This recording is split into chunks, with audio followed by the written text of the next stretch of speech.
आज सावन सोमवार है, भोले बाबा के दरबार है।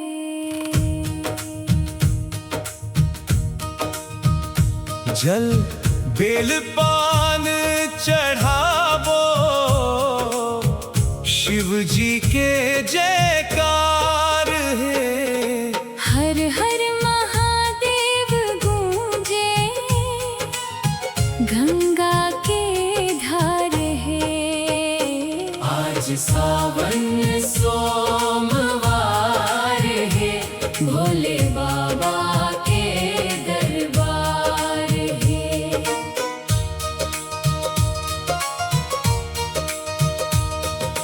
भोर बिहान उठ के गंगा जल भर लानव, मन के सब पाप ला चरण में आज धर आनव। डमरू के नाद गूंजे, भक्तन के पुकार है। आज सावन सोमवार है, भोले बाबा के दरबार है।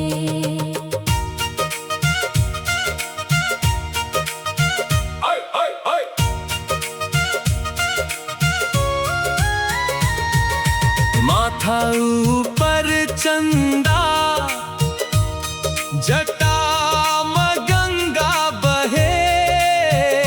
नीलकंठ दयालु मोर, सबके संकट लहे। नंदी संग विराजे, कैलाश के सरकार है। आज सावन सोमवार है, भोले बाबा के दरबार है।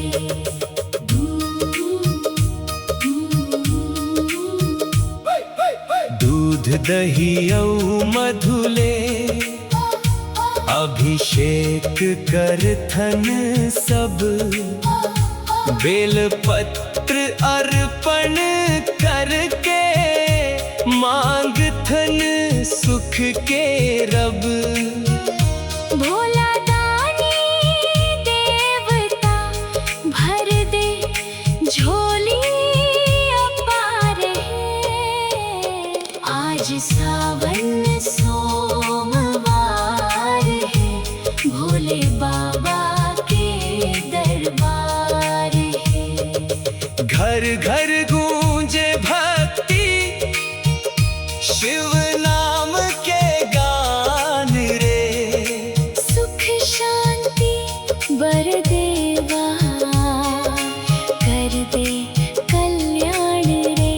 महादेव के कृपाले, जीवन हो उजियार है। आज सावन सोमवार है, भोले बाबा के दरबार है। हर हर महादेव, बम बम भोलेनाथ, भक्तन के राखवैया। तुम ही मोर साथ। जय शिव शंकर, जय